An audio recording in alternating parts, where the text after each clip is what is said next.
Hello everyone, इस video में मैं आपको बताऊंगा अगर आप CSC का सेंटर चलाते हैं यानी कॉमन सर्विस सेंटर चलाते हैं, आप VLE हैं, तो आपके पास कस्टमर आएंगे कि हमारा पैन कार्ड बना दो, तो आप पैन कार्ड किस तरह से अप्लाई करवाएंगे अपने कस्टमर का, तो मैं इस वीडियो में पूरे डिटेल के साथ बताऊंगा। मैं फरजंद अली और आप देख रहे हैं मेरा चैनल ट्रू वायरल स्टोरी। नई नई जानकारी अगर आप देखना चाहते हैं तो मेरे इस चैनल ट्रू वायरल स्टोरी को सब्सक्राइब कर लीजिएगा। आप हर तरह की वीडियो, नई नई जानकारी वीडियो, कोई स्पेशल जगह है उसके बारे में या कोई व्यक्ति है उसके बारे में, हम बहुत से टॉपिक पर इस चैनल पर वीडियो डालते हैं। आप हमारे इस चैनल को ज़रूर सब्सक्राइब कीजिएगा। तो मैं आपको इस वीडियो में बताने जा रहा हूँ कि आप BLE हैं और CSC का सेंटर चलाते हैं तो किस तरह से आप न्यू पैन कार्ड के लिए अप्लाई करेंगे। तो उसके लिए सबसे पहले आपको जो मेन डॉक्यूमेंट्स हैं उनको स्कैन करना है। और स्कैन में क्या क्या करना है, एक तो फ़ोटो स्कैन करना है और एक सिग्नेचर स्कैन करना है और उनका आधार कार्ड को भी स्कैन करना है। ये तीनों चीज़ों को स्कैन करना है। उसमें फिर उसको रिसाइज किया जाएगा क्योंकि NSDL को अपने हिसाब से, उनके सिस्टम के हिसाब से उनके साइज चाहिए होता है। तो आप पहले जो फ़ोटो है और सिग्नेचर है उसका रिसाइज उनके अकॉर्डिंग किस तरह से करेंगे ये मैं बताऊंगा। फिर बताऊंगा आप किस तरह से इसको अप्लाई कर सकते हैं। तो मैं फरजंद अली और आप देख रहे हैं मेरा चैनल ट्रू वायरल स्टोरी। चलिए मैं आपको अब स्क्रीन पर दिखाता हूं कि आप किस तरह से न्यू पैन कार्ड को अप्लाई कर सकते हैं।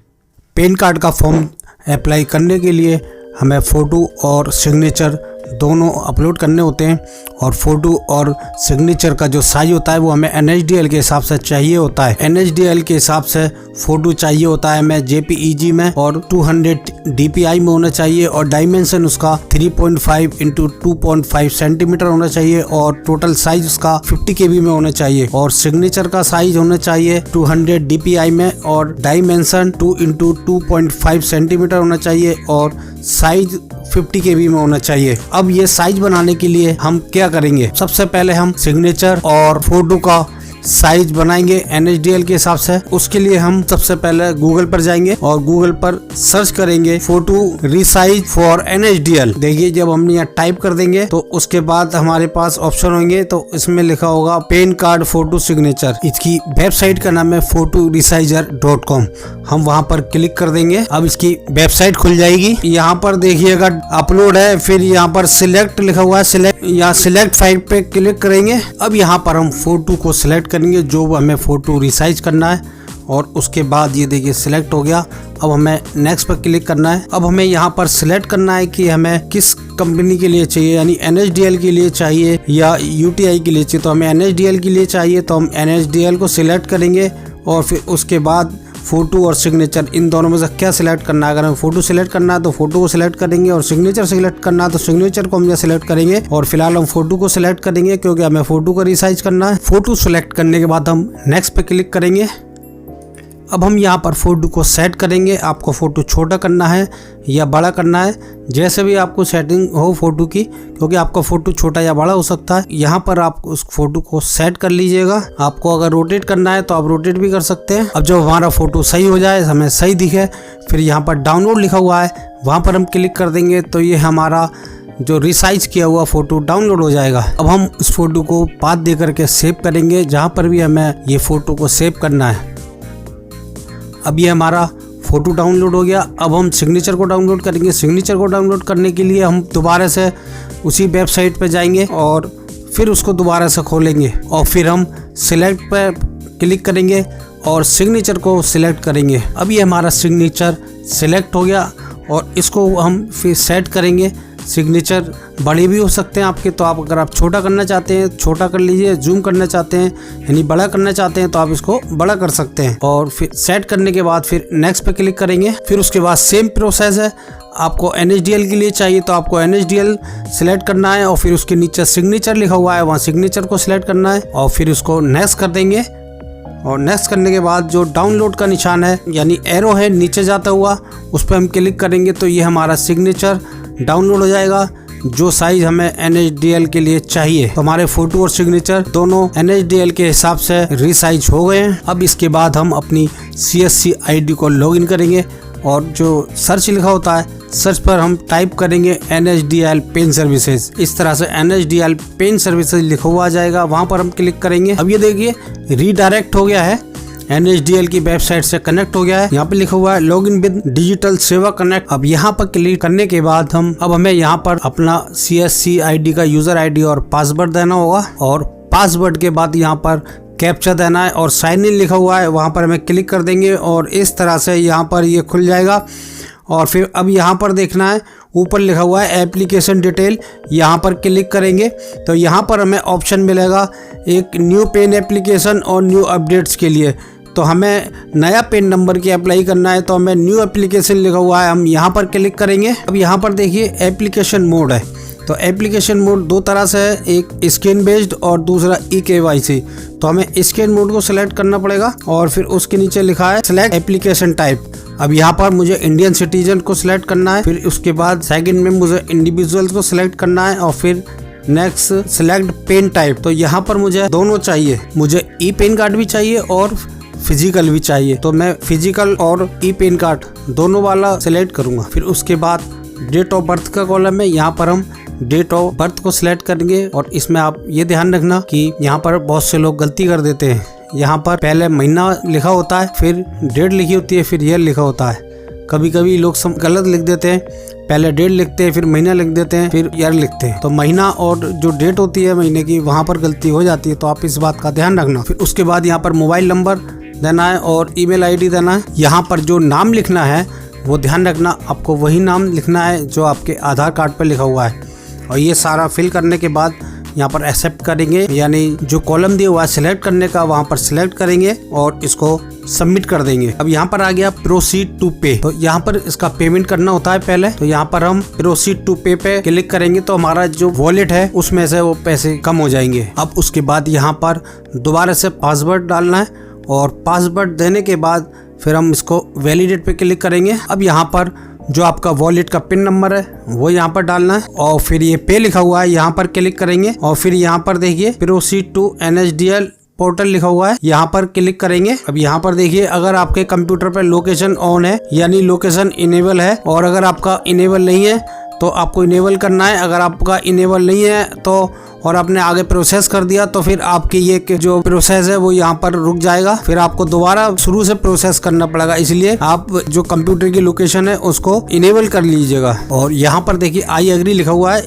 यहाँ पर क्लिक करना है और फिर इसके बाद आपको अपना मोबाइल नंबर डालना है जो पहले से रजिस्टर्ड होता है। अगर आपका रजिस्टर्ड नहीं है तो पहले आपको रजिस्टर्ड करना पड़ेगा अगर आप फर्स्ट टाइम बना रहे हैं। अब यहाँ पर मोबाइल नंबर डालने के बाद यहाँ सबमिट करेंगे और यहाँ पर फिर OTP का ऑप्शन आएगा। यहाँ पर हम जो आपके मोबाइल पर OTP आया है वहाँ पर OTP देंगे। उसके बाद सबमिट पर क्लिक करेंगे और सबमिट पर क्लिक करने के बाद फिर ये ऑप्शन आएगा डिटेल डालने का। तो जिसका पेन नंबर आप बना रहे हैं उसकी यहाँ सारी डिटेल डाली जाएगी। अब यहाँ पर देखिए न्यू पेन लिखा हुआ आ गया और इंडिविजुअल पहले से लिखा हुआ आ गया। फिर यहाँ पर आधार नंबर डालना है और आधार नंबर डालने के बाद फिर ये टाइटल को सिलेक्ट करना है कि वो कौन है, मिस्टर है, मिसेज है या कुमारी है, जो भी है वो यहाँ पर को सिलेक्ट करना है। फिर उसके बाद यहाँ पर लास्ट नेम डालना है, फिर फर्स्ट नेम डालना है और फिर मिडिल नेम डालना है। फिर यहाँ पर देखिए डेट ऑफ बर्थ यहाँ पर ऑटोमेटिक जो पहले आपने सिलेक्ट की थी वो आ जाएगी। और फिर यहाँ पर जेंडर को सिलेक्ट करना है, मेल है या फीमेल है, जो भी है वो यहाँ सिलेक्ट करना है आपको। यहाँ पर जो नीचे बॉक्स दिया हुआ है उस बॉक्स को सिलेक्ट करना है और फिर सबमिट लिखा हुआ है, सबमिट पे क्लिक कर देंगे।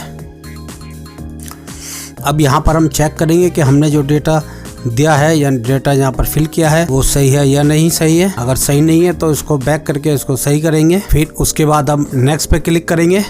अब यहाँ पर हम फादर नेम देंगे या मदर नेम देंगे, आप जो चाहते हैं पेन कार्ड पे वो आप यहाँ पर सिलेक्ट करेंगे और उसमें नाम देंगे। अब इसमें पहले लास्ट नेम देंगे, फिर फर्स्ट नेम देंगे और फिर मिडिल नेम देंगे। और फिर ये देने के बाद फिर दोबारा से सेम री इंटर करेंगे, यानी जो भी हमने अभी फादर नेम पहले दिया है वो इसको दोबारा से देंगे। फर्स्ट वाले में फर्स्ट नेम, लास्ट वाले में लास्ट नेम और मिडिल वाले में मिडिल नेम। देखिए जैसे मैंने बताया ये नीचे लिखा हुआ है कि आप parents name to be printed, यानी पेन कार्ड पे आप फादर का नेम चाह रहे हैं या मदर का। तो मैं यहाँ पर फादर का सिलेक्ट करूंगा क्योंकि मैंने फादर का नाम दिया है। उसके बाद नेक्स्ट पे क्लिक करेंगे। और नेक्स्ट पे क्लिक करने के बाद ये दूसरा पेज यहाँ पर ओपन होगा और फिर यहाँ पर इसको सिलेक्ट करना है कि आपको कौन सा पैन कार्ड चाहिए, फिजिकल चाहिए तो मैं फिजिकल वाले में यस करूंगा और यस पे सिलेक्ट करने के बाद अगला है कि आपकी जो इनकम है उसके सोर्सेस क्या है। अगर सैलरी है तो सैलरी और कोई अदर है तो अदर वाले में, यानी बिजनेस है तो बिजनेस पे, जो भी आपको सिलेक्ट करना है वो आप सिलेक्ट कर लीजिएगा यहाँ पर। अब उसके बाद यहाँ पर STD लिखा हुआ है तो यहाँ पर जो भी आपके शहर का STD कोड है वहाँ लिखना है और आपका मोबाइल नंबर ऑटोमेटिक यहाँ पर दिख जाएगा, वो आपको फिल करने की जरूरत नहीं है। उसके बाद फिर आपको एड्रेस फिल करना है, जो एड्रेस में मांग रहा है वो आपको वहाँ पर फिल करना है। हम यहाँ पर पूरा एड्रेस फिल कर देंगे और फिर यहाँ पर नीचे है ऑफिस एड्रेस, तो ऑफिस एड्रेस में हमें कुछ नहीं फिल करना है। फिर उसके नीचे देखिए लास्ट में लिखा हुआ अपॉइंटिंग रिप्रेजेंटेटिव SSC, तो मैं नो पे यहाँ पर सिलेक्ट करूंगा और फिर उसके बाद नेक्स्ट लिखा हुआ है, नेक्स्ट पे क्लिक करेंगे और नेक्स्ट पे क्लिक करने के बाद न्यू पेज खुलेगा। तो यहाँ पर देखिए अब यहाँ पर AO बार्ड वगैरह सिलेक्ट करना है, तो अल्फाबेटिकली सिलेक्ट किया जाता है कि आपका जो नाम है वो किस अल्फाबेट से आता है, वो नीचे दिया हुआ है, उसके हिसाब से आप यहाँ पर सिलेक्ट कर लीजिएगा। अब देखिए मैंने यहाँ पर सब फिल कर लिया इसको देख करके, एरिया कोड, AO, रेंज वगैरह, और फिर उसके बाद है स्टेट टेरिटरी, तो स्टेट टेरिटरी सिलेक्ट कर ली। फिर उसके बाद जो सिटी है वो सिटी को सिलेक्ट कर लिया। उसके बाद फिर नेक्स्ट पे क्लिक करेंगे और नेक्स्ट पे क्लिक करने के बाद यहाँ पर प्रूफ ऑफ आइडेंटिटी, तो यहाँ पर सिलेक्ट करना है। तो मैंने आधार लगाया तो मैं आधार को सिलेक्ट करूँगा और प्रूफ ऑफ एड्रेस यहाँ पे भी आधार को सिलेक्ट करूँगा और proof of date of birth यहाँ पर भी मैं आधार को सिलेक्ट करूँगा, यानी तीनों जगहों पर आधार को सिलेक्ट किया जाएगा क्योंकि हम आधार को एज ए प्रूफ दे रहे हैं। अब देखिए जैसा मैंने पहले बताया था आपको फोटो का साइज क्या चाहिए और सिग्नेचर का क्या साइज चाहिए, वो यहाँ पर ऑलरेडी लिखा हुआ है। जैसे लिखा हुआ है देखिए फोटो JPEG वगैरह में चाहिए और भी होते हैं उसमें भी चल जाता है, और 200 DPI में चाहिए, डायमेंशन 3.5 × 2.5 सेंटीमीटर होना चाहिए और 50 KB में होना चाहिए। ये हमने फोटो इसी के हिसाब से बनाया है। यहाँ पर जो चूज फाइल लिखा हुआ है यहाँ पर हम क्लिक करेंगे और जहाँ पे भी हमारा फोटो है तो वो यहाँ पर हम इस पर सिलेक्ट करेंगे, ये हमारा फोटो अपलोड हो जाएगा। फिर ऐसे ही सेम सिग्नेचर है, सिग्नेचर पे भी सारा डिटेल दिया हुआ है कितने साइज का चाहिए, जो मैंने आपको ऑलरेडी पहले बता दिया है। चूज फाइल पर क्लिक करेंगे और फिर हम सिलेक्ट करेंगे सिग्नेचर की जो फाइल है जो हमने पहले से ही रिसाइज करके रखी हुई है और उसको पे क्लिक करेंगे। फिर उसके बाद ये देखिए अपलोड हो जाएगा, ये मेरा अपलोड हो गए दोनों। अब इसके बाद अपलोड सपोर्टिंग डॉक्यूमेंट, तो सपोर्टिंग डॉक्यूमेंट में मैंने आधार कार्ड दिया है तो आधार कार्ड की स्कैन कर लेंगे JPG में या PDF में, तो उसको भी हम यहाँ पर अपलोड कर देंगे। अब मेरे तीनों आइटम यहाँ पर अपलोड हो गए, फोटो अपलोड हो गया, सिग्नेचर अपलोड हो गए और डॉक्यूमेंट अपलोड हो गए। अब उसके नीचे लिखा हुआ है प्लेस आपको अपने शहर का नाम लिखना है जिस शहर में आप रहते हैं, यानी जिस जहाँ का ये पैन कार्ड बन रहा है, और फिर उसके बाद यहाँ पर डेट ऑटोमेटिक यहाँ पर लिख कर आ जाएगी और फिर नीचे सबमिट लिखा हुआ है, यहाँ सबमिट पे क्लिक कर देंगे। अब यहाँ पर देखिए प्रीव्यू है, आप चेक कर लीजिए कोई अगर यहाँ पर गलती हुई है या एडिट करना है तो एडिट पे क्लिक करेंगे तो हम इसको एडिट कर सकते हैं, और अगर एडिट नहीं करना है तो हम यहाँ पर इसको कंफर्म लिखा हुआ है या कंफर्म पे क्लिक कर देंगे। अब यहाँ पर देखिए ई-साइन ऑथेंटिकेशन का ऑप्शन है, तो यहाँ पर हमें इसका ऑथेंटिकेशन करना है। अब यहाँ पर OTP बेस्ड ई-साइन लिखा हुआ है, यहाँ पर हम क्लिक करेंगे तो जो मोबाइल हमारे आधार में दिया हुआ है उस मोबाइल पर OTP जाएगा और हम यहाँ पर OTP देंगे। अब यहाँ पर देखिए एक बॉक्स बना हुआ है, वहाँ सिलेक्ट करना है और टर्म एंड कंडीशन को एक्सेप्ट करना है, और फिर उसके बाद नीचे आधार नंबर का ऑप्शन है, यहाँ पर उसका आधार नंबर देना है और ये सेंड OTP लिखा हुआ है, यहाँ पर क्लिक करेंगे तो जो नंबर आधार में है उसी नंबर पर एक OTP क्या है वो OTP जाएगा, और फिर यहाँ पर ऑप्शन है OTP देने का, तो यहाँ पर हम OTP देंगे और फिर यहाँ पर वेरीफाई OTP लिखा हुआ है, यहाँ पर क्लिक कर देंगे तो ये हमारा OTP वेरीफाई हो जाएगा। अब देखिए इस तरह से हमारा जो फॉर्म है वो फाइनली सबमिट हो गया है और उस फॉर्म का जो एक्नॉलेजमेंट है वो हमारे ईमेल पर गया है। जो हमने ईमेल फॉर्म में फिल किया था उसी ईमेल पर आपका एक्नॉलेजमेंट और फॉर्म दोनों दो फाइलें जाती है वहाँ पर, तो वो दोनों हमारी पहुँच चुकी है और जो डिटेल है एप्लीकेशन की वो आपको स्क्रीन पर शो करेगी, लेकिन यहाँ पर फॉर्म का या एक्नॉलेजमेंट का डाउनलोड करने का कोई ऑप्शन नहीं होता है। एक्नॉलेजमेंट आपको ईमेल पर ही जाता है। अब हम ईमेल को खोलकर देखेंगे। अब ये देखिए हमने ईमेल से एक्नॉलेजमेंट नंबर और फॉर्म दोनों डाउनलोड कर लिए, तो ये मैं आपको दिखा रहा हूँ। ये देखिए एक्नॉलेजमेंट है, इस पर सारी डिटेल दी हुई है, और ये देखिए ये फॉर्म है जो फिल किया हुआ है। तो इस तरह से हमारा ये फाइनल सबमिट हो गया और एक्नॉलेजमेंट भी आ गया है। तो इस तरह से जो भी BLE हैं वे पैन कार्ड का एप्लीकेशन फॉर्म जमा कर सकते हैं, जैसे मैंने आपको बताया है। दोस्तों इस वीडियो में मैंने आपको डिटेल से बता दिया कि आप BLE हैं यानी CSC का कॉमन सर्विस सेंटर चलाते हैं, तो आप पैन कार्ड यानी न्यू पैन कार्ड की एप्लीकेशन किस तरह से जमा कर सकते हैं, यानी फॉर्म नंबर 49A को किस तरह से जमा करके अपने कस्टमर का पैन कार्ड मंगवा सकते हैं। आपको ये वीडियो पसंद आई होगी और आप सीख गए होंगे कि आप पैन कार्ड को कैसे अप्लाई कर सकते हैं। अगर मेरा ये वीडियो आपको पसंद आया हो तो मेरे इस वीडियो को शेयर कीजिएगा, और अगर आपने अभी भी मेरे इस चैनल ट्रू वायरल स्टोरी को सब्सक्राइब नहीं किया तो प्लीज सब्सक्राइब कर लीजिएगा। Thanks for watching this video.